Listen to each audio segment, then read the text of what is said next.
Hello, my name is Lucas. This is a bit of late. I'm in my kitchen today and not using my devices because it's raining really hard, and the only place that I can make a video without the sound of rain is in my kitchen, and it makes it very difficult to do anything in here with the lighting and the sound and all that. Can't really use my equipment in the same way. Anyway, I read for New Worlds November one more science fiction literary magazine journal thing, Galaxy's Edge, November 2021. And an author that I have been reviewing his editorial works, Oghenechovwe Donald Ekpeki, has created a story here called O2 Arena, or Oxygen Arena, which imagines Nigeria, well, the world, but in particular Nigeria, as he is a Nigerian author, imagines the world in 2030 and the absolute nightmare that it will be. Oghenechovwe Donald Ekpeki is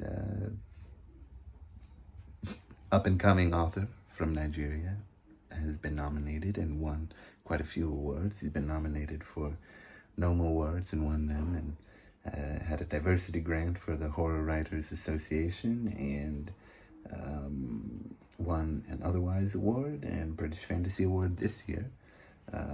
He's been a finalist for Nebula, Locust, BSFA, and Sturgeon Awards, and This Is Horror and other Noma Awards. And he's also edited two really great anthologies, Dominion and The Best Speculative Fiction from Africa and African Diaspora, Volume 1, 2021. And I believe he has a third one coming out next year that he's working on. Anyway, O2 Arena. I'm going to call it Oxygen Arena because O2 sounds weird to me, even though I know it's oxygen. This is all about oxygen and the need to breathe, and how important it is, and how valuable that resource is in the future, because due to global warming, phytoplankton have died out, are dying out, and the oxygen supply of the world is limited. So oxygen is the name of the game if you want to live a healthy life. It follows a character who goes to an O2 arena, an oxygen arena, and fights to get some oxygen credits to help his dying loved one, Ovoke, who is dying of ovarian cancer. And this story tackles a lot of terrible things. The sort of inequality, disparate, is that the right word? Disparate? Desperate too.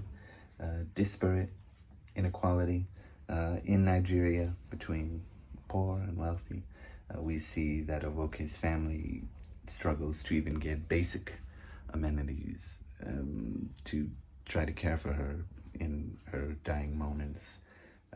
We see that Ovoke did not want to have her ovaries taken out because she would feel like less of a woman, because in Nigeria it's very extremely patriarchal society that is based on men providing and women reproducing. And, we see different parts of Lagos and the mainland and these kind of things. There's this island where everything's going on. We see that there are different places where the wealthy are living and they have no real issues with oxygen. And we learn about hypocrisies and sort of the corrupt system that sort of demands that if you want to try to join the corrupt system to have a better life, you need to basically go to law school, be a civil servant, that kind of thing, which is what our characters are trying to do. And but it's quite expensive, so they only have so many credits. And also, you know, there are some professors who will leer at women and make horrible comments. Absolutely horrible comments, and at the same, and also reinforce patriarchal mores, and also sort of be hypocritical while reinforcing these, and a heteronormative kind of thing. There's also these this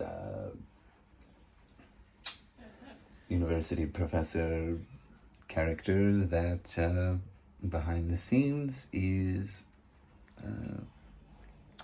doing some terrible things to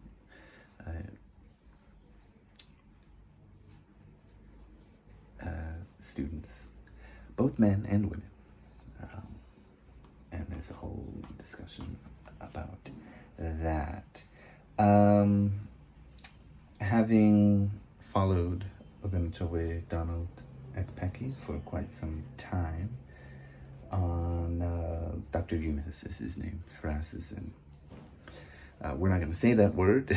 I don't want any trouble on this video, but starts with an R, and it is a crime. Anyway, having followed Donald and his outspoken, rightfully so, a little plastic bag over there, outrageous about the world he lives in, which is, I guess, technically illegal in his country because Twitter has been banned, from what I saw. This novelette, feels sort of autobiographical in some senses. It's also dedicated to someone with a similar name to one of the characters. But yeah, it feels a little bit like it must be autobiographical because he also went to law school and, you know, lives in Nigeria and sees the daily struggle and is trying to express that frustration.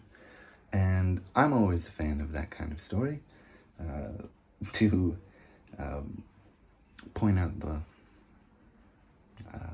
problems in society. And yeah, I really enjoy this story. It's deep, dark, and depressing. My kind of story. I would say, though, that I do sort of feel like, I read, I think he said on Twitter that it is his first real exploration in science fiction. It does kind of show. Feel like the lack of oxygen thing is hit on pretty effectively, but I almost wonder if it could have been explored upon a little bit more, because I was thinking about, like, what about animals that need oxygen? And, you know, I guess the government has done some things to create these ways to supply oxygen. However, stratified that supply is. Has any government tried to... Oh, there's also this thing about China and America and investments and how Nigeria's been sort of split in half. Pretty strong commentary there. But I was almost wondering, I guess, you know, it's a bit too late, so to speak, in this story, but maybe are governments trying to plant more trees to try to... Well, they're not. Anyway, I'm just wondering, what is going on?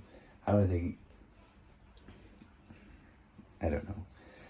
I was just wondering more about the ecosystem, and about animals, and are any of these governments trying to... I feel like it's not really happening now, and that's kind of why it's not there. Not enough, at least. Nowhere near enough.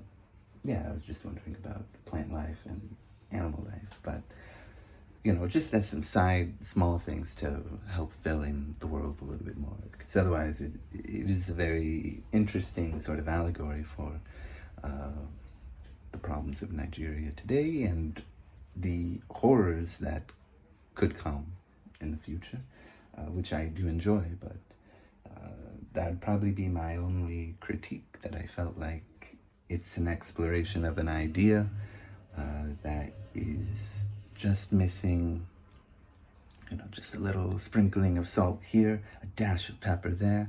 Wow, fantastic. Anyway, that's all I'm gonna say. Bye.